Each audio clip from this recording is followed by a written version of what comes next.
मुझे वो सही दिमाग वाला इंसान बिल्कुल भी नहीं लगता। मुझे इजाजत दीजिए, काम का काफी लोड है इसलिए ऑफिस जा रहा हूं।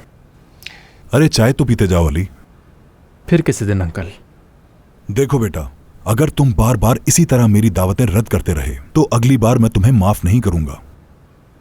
वैसे भी मैं आज बयान देने पुलिस स्टेशन जा रहा हूं और मैं चाहूंगा कि तुम भी मेरे साथ चलो। हाँ जरूर अंकल, वैसे उन्होंने मुझे भी आने को कहा। एक बार नाजिम मिल जाए तो पता चल जाएगा इसके पीछे कौन है। मेरा ख्याल है कि तुम पुलिस को यह भी बताओ कि नाजिम को तुमने कंपनी के आसपास 1-2 दफा देखा है। मुझे ढूंढने दे, पुलिस से पहले मुझे उसे ढूंढने की बहुत जरूरत है।